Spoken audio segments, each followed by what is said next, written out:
Magandang araw po. Ako po ay magbabahagi ng salita ng Diyos ayon po sa Aklat ni Juan, Kapitulo 3, Talata 7. Ang aking pong gagamitin Biblia ay King James Version at basahin po natin ang ayon po sa salita ng Diyos. Ang sabi po rito, "Marvel not that I said unto thee, ye must be born again." So bakit po ang tao ay kinakailangang panganak muli? Mainam na maunawaan po natin muna kung ano nga po ba ang muling kapanganakan. Atin pong basahin ang Book of John, chapter 1, verses 11 to 13. At ito po ang sinasabi, "He came unto his own, and his own received him not.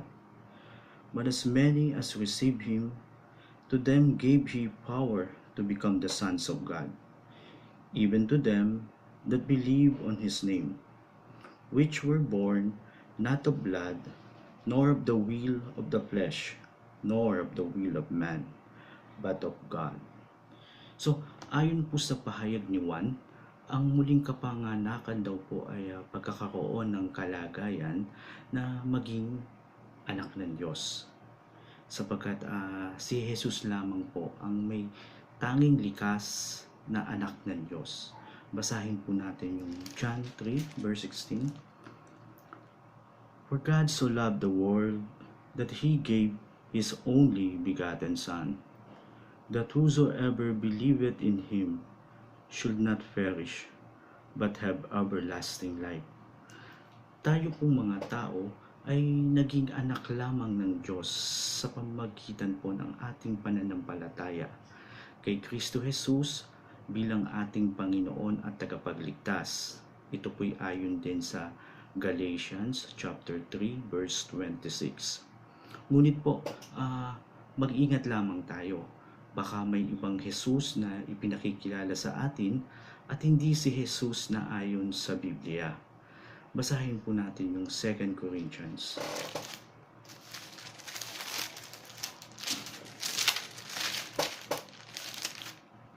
Second Corinthians chapter 11.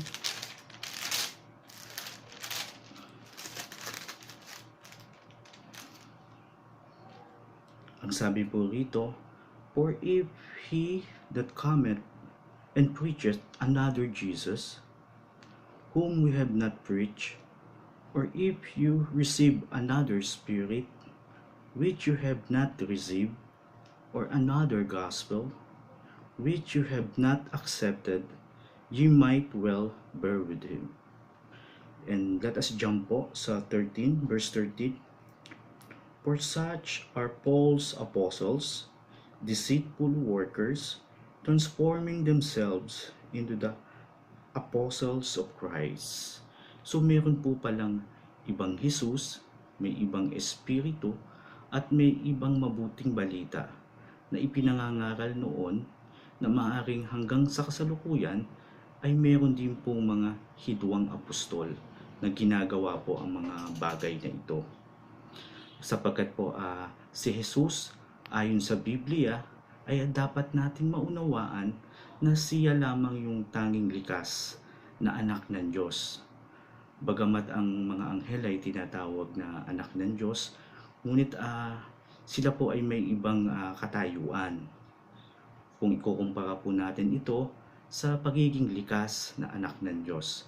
Basahin po natin yung Nehemia chapter 9 verse 6.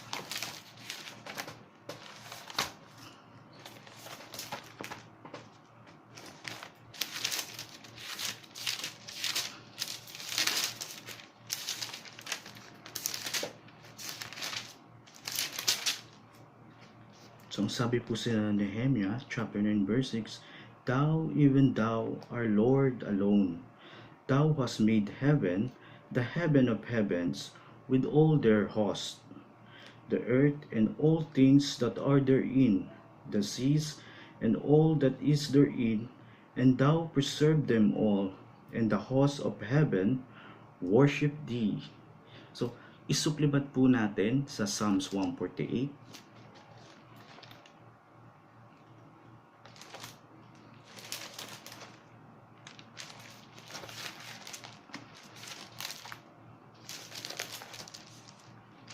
So ayon sa Psalms 148, sabi po dito, praise ye him, all his angels, praise ye him, all his host. Then chapter 5, let them praise the name of the Lord, for he commanded, and they were created. Ang host pong binabanggit dito ay walang iba kundi ang mga anghel. At ang Hebrew po nga po ang Hebrew word ng host is ayon po sa aking tiningnan sa Strong Concordance, ito po ay nagsasabi po na Cheb'aa. So ito po yung sinasabi niya na Cheb'aa. Ang ibig sabihin po nito ay grupo ng mga katauhan o mga sundalo. Ito po yung sundalo ng Diyos sa kalangitan. So, ang mga anghel po ay mga nilikha din ng ating Diyos.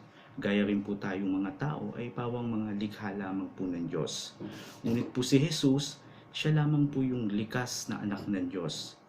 Siya po ay naroon na sa simula bago pa likhain ang lahat ng mga bagay.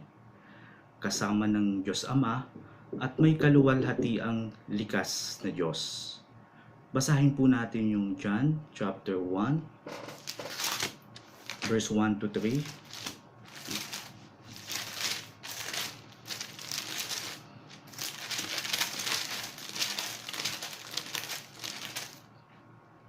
Ang sabi po dito, in the beginning was the Word.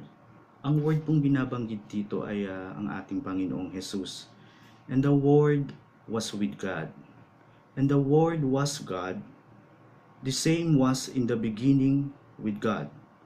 All things were made by Him, and without Him was not anything made that was made. And verse 14, and the Word was made flesh, and dwelt among us, and we beheld His glory, the glory as of the only begotten of the Father, full of grace and truth.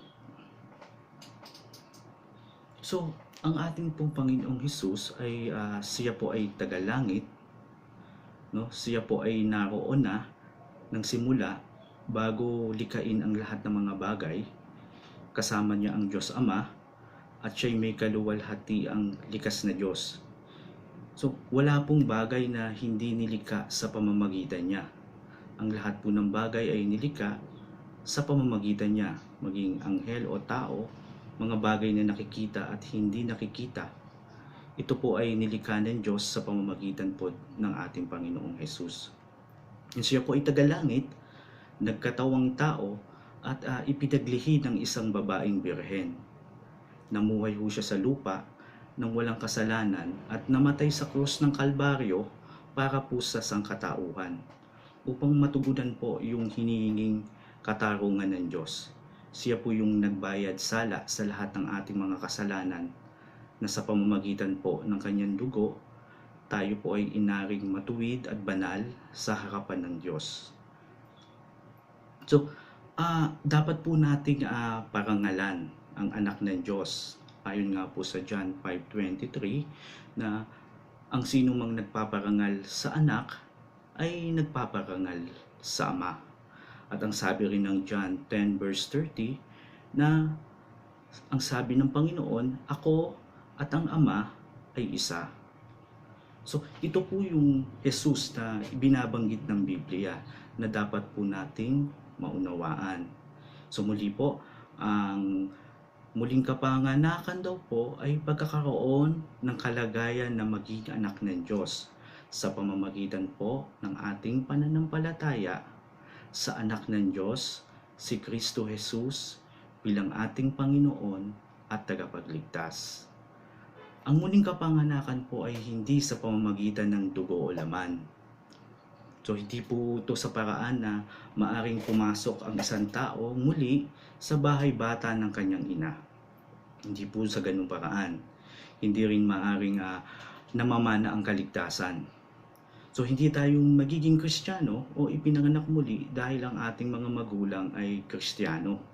Hindi po maaari iyon. Tayo po ay naging Kristiyano dahil sa ating personal na pananampalataya sa anak ng Diyos na namatay at nabuhay muli. Atin pong basahin yung Romans 10, verse 9. Ang sabi po dito, that if thou shalt confess with thy mouth the Lord Jesus, and shall believe in thine heart that God had raised him from the dead, thou shalt be saved. So makipapansin po natin na kailangan ang isang tao ipahayag ng kanyang bibig na si Jesus ang kanyang Panginoon, at kailangan sumampalataya siya mula sa kanyang puso na si Jesus ay muling binuhay ng Diyos, at sa gayon siya po ay maliligtas. Ito po ay personal na bagay ng ating pananampalataya. Ito po ay individual na pananampalataya at hindi po ito namamana. So ang ikatlo po nating dahilan, ang muling kapanganakan po ay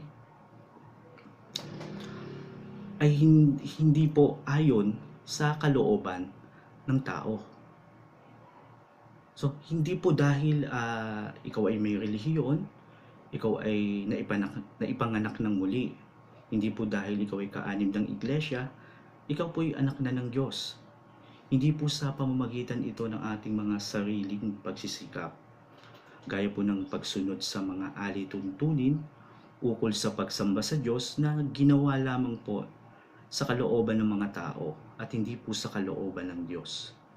Hindi rin po ito sa pamamagitan ng sariling kapangyarihan.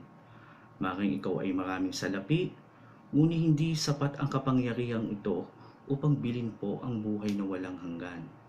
Wala pong halaga na maitutumbas para po sa mga bagay na ito. So, ang muli pong kapanganakan ay kalooban po ng Diyos. Una, ito po ay gawa ng Diyos at sa kapangyarihan po ito ng Espiritu ng Diyos. Basahin po natin yung John chapter 3 verse 6. Ang sabi po dito, that which is born of the flesh is flesh, and that which is born of the Spirit is spirit. So makikita po natin may mga pinanganak sa laman ay laman, at ang mga pinanganak sa Espiritu ay Espiritu. Sa oras po na tayo ipinanganak muli ng Diyos sa pamamagitan ng Espiritu, ang Espiritu Santo po ay pumipisan sa ating espiritu. At gayon nga lamang po na ang kapanganakang muli po ay inahilin tulad po ito din sa hangin. Basahin po natin yung verse 8. So, the wind bloweth where it listeth, and thou hearest the sound thereof, but cannot tell whence it cometh, and whither it goeth. So is everyone that is born of the Spirit. So gaya po ng isang hangin na hindi natin nalalaman o nakikita at di natin alam kung saan nagmula at kung saan patutungo, gayon daw po ang ipinanganganak sa Espiritu. Inahilin tulad din po ang muling kapanganakan na ito sa tubig na buhay na dumadalay po sa ating tiyan at sa isang bukal na tubig. Basahin po natin yung ating pong verses para dito sa John 7 verses 37-38. Ang sabi po dito, in the last day, that great day of peace, Jesus stood and cried, saying, if any man thirst, let him come unto me and drink. He that believeth on me, as the scripture had said, out of his belly shall flow rivers of living water. Verse 39 po, but this spake he of the Spirit, which they that believe on him should receive. For the Holy Ghost was not yet given, because that Jesus was not yet glorified. Basahin din po natin yung John chapter 4, verse 14. But whosoever drinketh of the water that I shall give him shall never thirst, but the water that I shall give him shall be in him a well of water springing up into everlasting life. So, ang pagkakapanak muli po ng isang tao ay nagbibigay po sa kanya ng isang kagalakan at kapayapaan. Nagkakaroon po siya ng pagpapahalaga at pangunawa sa mga bagay na ukol po sa Diyos. So muli po, ito po ay yung ating tinatawag na muling kapanganakan. Ito po pala ay yung pagkakaroon ng kalagayan na maging mga anak ng Diyos. At hindi po ito sa dugo o laman, hindi po ito sa kalooban ng tao, kundi ito po ay sa kalooban ng Diyos at sa pamamagitan po ng kapangyarihan ng Espiritu Santo. So, bakit po kinakailangang ipanganak muli? Una sa lahat, ito po ang sinabi ng anak ng Diyos na kinakailangan tayo ay ipanganak muli. Basahin po muli natin yung John chapter 2 verse 7. Sabi, "Marvel not that I said unto thee, ye must be born again." So ang nagsasalita po rito ay ang ating Panginoong Hesus. Kung ang patotoo nga po ng mga tao ay tinatanggap natin, higit na dapat nating tanggapin ang patotoo ng Diyos. Sa ating pong pananampalataya, meron po tayong dalawang bagay na sinasandalan. Una po yung nagsalita, pangalawa yung kanyang sinalita. At nalalaman po natin na ang nagsalita ay anak ng Diyos. At meron pong tatlong mahalagang katangian ng Diyos. Una, He is omnipotent o tinatawag nating makapangyarihan sa lahat, na ang lahat ng bagay ay nasa ilalim ng kanyang kapangyarihan. Ang pangalawa po ay yung tinatawag na omniscience o ang lahat ng bagay ay nalalaman po ng Diyos. Wala pong nalilingid sa Kanya, maging ang ating mga puso. Ang pangatlo po is all-present God, na kung saan nga po ay ang Diyos ay nasa lahat ng dako at panahon. Sa isang panahon ay naroon po sa lahat ng dako. At maaring siya rin naman din po ay naidideclare niya yung simula o yung katapusan sa simula. So ang Diyos po ay tapat na dapat natin maunawaan na hindi po siya maaring magsinungaling at hindi po nagbabago ang kanya pong mga pangako. Pinapahayag po niya ang katapusan mula po sa simula. So mapaparang po ang langit at lupa, ngunit ang salita ng Diyos ay mananatili. So yun po, ang una sa lahat, ito po kasi ay sinabi ng anak ng Diyos. Ang ikalawa, sapagkat tayo po ay makasalanan. Meron po tayong likas na kasalanan na tinanggap mula kay Adan. Basahin po natin yung Romans 5 verse 12.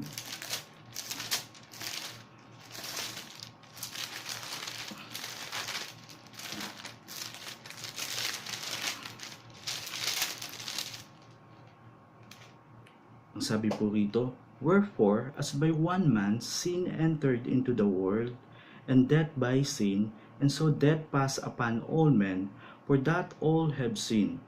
Ang pangyayari pong ito ay nangyari noong si Adan po ay nagkasala at labagin niya po ang utos ng Diyos na huwag kainin ang bunga ng puno ng kaalaman ng tama't mali. Nang ito po'y kainin niya at ni Eva, ang sangkatauhan po ay nagkaroon sa isang kalagayan na sumpa, maging ang kalupaan at ang tao po ay nagkaroon ng kamatayan. Kaya nga po yung kasalanan ni Adan, ito po'y nagpasalin-saling lahi hanggang sa kasalukuyan po ngayon. Maging po si Haring David ay nauunawaan niya nung siya po ay nasa bahay bata pa ng kanyang ina, nalalaman niya na po na siya'y talagang makasalanan. Ayon po ito sa Psalms chapter 51 verse 5.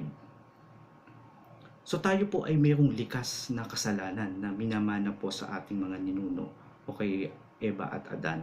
At bukod po dito, kapag tayo po ay nagkaroon na ng pangunawa, ay nakagagawa na po tayo ng tama at mali, ay tayo po ay nagkakaroon na ng pagkakasala sa araw-araw. Kaya nga po sinabi ng Biblia sa Roma 3:10 na wala pong matuwid. No? At ang sabi po sa 3:23 ng Roma na lahat po tayo ay makasalanan at hindi nakaabot sa kaluwalhatian ng Diyos. Sapagkat ang Diyos po ay banal at tayo po ay mayroong likas na kasalanan at nagagawang kasalanan, hindi po natin maaabot yung kabanalan ng ating pong Panginoong Diyos. So ito po yung dalawang bagay na meron po tayo, at ang katotohanan din nga po pala dito, ang puso po kasi ng tao ay masama at madaraya sa lahat ng bagay. So tingnan din po natin yung aspeto kung saan sa lahat ng estado ng buhay ay kinakailangang siya'y ipanganak muli.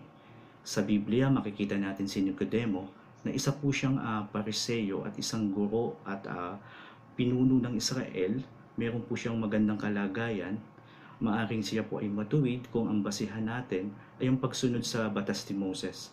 Ngunit sa kabila ng lahat ng ito ay sinabi sa kanya ng Panginoon, kailangang ikaw ay ipanganak muli.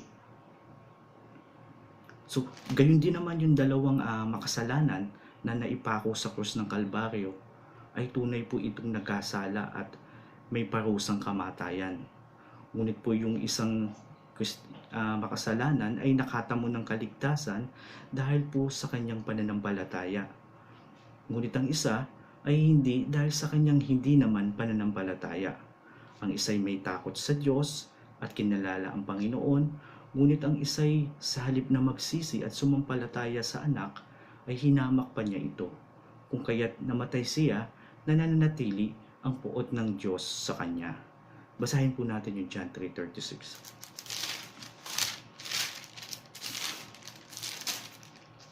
So sabi po sa John chapter 3 verse 36, He that believeth on the Son had everlasting life, and he that believeth not the Son shall not see life, but the wrath of God abideth on him. So ganun po ang sa mga hindi sumasampalataya. Ang puot po ng Diyos ay nananatili po sa kanila. Ang ikatlo naman po nating dahilan ay sapagkat kinakailangan tayo po ay pagharian ng Diyos. Basahin po natin yung ating verses sa John chapter 3 and verse 5. Nasabi po dito, Jesus answered and said unto him, Verily, verily, I say unto thee, except a man be born again, he cannot see the kingdom of God. Verse 5, Jesus answered, Verily, verily, I say unto thee, except a man be born of water and of the Spirit, he cannot enter into the kingdom of God. So maliban na lamang po ng tao ipanganak muli ay hindi po niya makikita yung paghahari ng Diyos. Ito po is kasalukuyan nating kalagayan at po yung kaharian ng Diyos, kalagayang hinaharap. Sa ating pong kasalukuyang kalagayan, dapat po na ang isang tao ay pagharian ng Diyos sa kanyang puso at sa kanyang buhay. Ayon po ito sa Luke chapter 17. Basahin po natin. So, and when he was demanded, verse 20 po, of the Pharisees, when the kingdom of God should come, he answered them and said, The kingdom of God cometh not with observation, neither shall they say, Lo here, O lo there. For behold, the kingdom of God is within you. So nakakapat po na ang ating Diyos ay maghari sa ating kalooban, sa ating puso, at maging sa ating pong buhay. At tungkol naman po sa hinaharap nating kalagayan, basahin po natin yung Revelation 20, verse 4. Ang sabi po rito, And I saw thrones, and they sat upon them, and judgment was given unto them. And I saw the souls of them that were beheaded for the witness of Jesus, and for the word of God, and which had not worshipped the beast, neither his image, neither had received his mark upon their foreheads, or in their hands, and they live and reign with Christ 1,000 years. So magkakaroon po ng paghahari ang ating Panginoong Hesus kasama ang mga banal sa loob ng 1,000 taon. At ito po yung mangyayari sa muli pong pagbabalik ng ating Panginoon dito sa lupa, na kung saan itatatag niya po yung kahariang ito. Sa 1,000 taon, at pagkatapos noon may ilang bagay na mangyayari, at mula na po iyon sa magpakailan-kailanman. So kailangan po na ang tao ay pagharian po ng Diyos. Sabagat kung wala pong paghahari ng Diyos sa ating buhay, hindi po maaaring mailigtas natin ang ating sarili at magawa po ang kalooban ng Diyos. Tandaan po natin ang puso ay masama at mandaraya po sa lahat ng bagay. Una po, ang kalooban ng Diyos ay mababasa sa kasulatang inhabilin niya sa atin. Ito po yung Biblia. At higit sa lahat po, yung mga nakasulat sa Bagong Tipan. May mga kalooban din po ng Diyos sa bawat individual na hindi po nakasulat sa Biblia, gaya ng mga particular na pangarap at mitiin sa buhay. Gaya po sa mga estudyante, anong kurso ang kukunin nila, sa mga nakapagtapos, sa ang kumpanya sila magtatrabaho, yung mga bagay o mga particular pong iyon ay hindi po nakasulat sa Biblia o hindi po yun mababasa sa Biblia. Ngunit po ito ay ating inalalapit sa Panginoon at nagtitiwala po tayo na bibigyan niya tayo ng tamang gabay para sa mga ating ikabubuti at hindi po sa ating ikasasama. Kaya nga kung mayroon tayong kahilingan na hindi pa natin tinatanggap, ay baka naman hindi pa po ito makabubuti sa ngayon o may mas magandang plano ang Diyos sa kanyang buhay. Kaya patuloy lamang tayo na magtiwala na ang Diyos ay mabuti at ang lahat ng bagay ay nasa kanyang mga kamay. Sabi nga po sa Matthew 7:7, ask, seek, and knock. Ito po'y tumutukoy sa panalangin, ngunit maaaring makakita rin po tayo ng karunungan dito na kung saan ito po ay maaaring maging progressive approach. Kung saan as we tell our Lord our petitions, and then we seek na tayo rin naman po ay umaaksyon o gumagawa ayon po sa ating hiningi. And then kapag ito po ay ating natagpuan, we knock, we embrace these things na ito po'y kalooban po ng Diyos para sa ating mga buhay. So ito po yung bagay kung bakit kailangan na ang tao po ay ipanganak muli. Una po, ito ay sinabi ng anak ng Diyos. Pangalawa, sapagkat ito tayo po ang tao ay makasalanan. Pangatlo po, kinakailangan ang Diyos ay maghari po sa ating buhay. So, ang magandang huli at tanong po natin dito ay kung paano maipanganganak na muli. Ang bagay na ito ay mangyayari po sa iyong buhay kapag napakinggan mo ang mabuting balita ng kasulatan tungkol po sa iyong kalagayan at kaligtasan. At sa oras na ikaw ay sumampalataya sa anak ng Diyos, kay Kristo Jesus na ang iyong Panginoon at tagapagligtas. Tanggapin mo na ikaw ay makasalanan ayon sa Roma 3:23 at ang kabayaran po ng iyong kasalanan ay kamatayan. Ang kamatayan pong binabanggit dito ay yung ikalawang kamatayan o yung parusa po sa dagat-dagatang apoy. At dapat kang manalig na si Jesus ay namatay sa krus ng Kalbaryo upang matugunan ang hinihingi pong katarungan ng Diyos. Siya ang naging pambayad sala sa ating pong mga kasalanan, na sa pamamagitan ng kanyang dugo, tayo po ay inaring matuwid at banal sa harapan ng Diyos at naging mga anak po tayo sa pamamagitan ng pananampalataya. Magtiwala po tayo sa sapat na ginawa ng anak ng Diyos sa krus ng Kalbaryo upang magkaroon po tayo ng buhay na walang hanggan. Ngunit po, sa mga taong hindi sumasampalataya sa anak, ang puot po ng Diyos ay nananatili sa kanila. Sana po ay naliwanagan ka sa muling kapanganakan ayon po sa kasulatan ng Diyos. Maaring naipanganak ka ng muli, ngunit hindi mo matandaan ang araw na iyon sapagkat minsan lamang naman dumarating sa buhay ng tao ang ipanganak sa pamamagitan ng Espiritu ng Diyos at ang pagkatapos po niyon ay paghahari na ng Diyos. Ngunit nakalulungkot dahil may mga ilan sa atin na talagang napalalayo sa kalooban ng Diyos na nagkanya-kanya ng daan kung paano sasambahin ang totoong Diyos, no? Na para po tayong mga alibughang anak. No, naway muli ay makalapit tayo sa tunay na Diyos. At ang mahalaga po ngayon ay nagkaroon ka ng pangunawa na ang tao ay kinakailangang ipanganak muli. At nagkaroon po kayo ng katiyakan na ang kaligtasan po bilang mga anak ng Diyos sa pananampalataya. So hindi ko po alam kung ano po yung kalagayang espiritual, ngunit kung may pagkakataon pa ay huwag mo nawan pasawalang bahala po yung dakilang kaligtasang ito, gaya po ng marami sa mga Israel na dahil sa kanilang kawalan ng pananampalataya sa anak ay hindi po nila tinanggap yung kaligtasan ito. So inaanyayahan kita na sa isang panalangin, ako po ay magsisilbing gabay, ulitin mo ang aking panalangin mula po sa iyong puso. Panginoon, aming Diyos,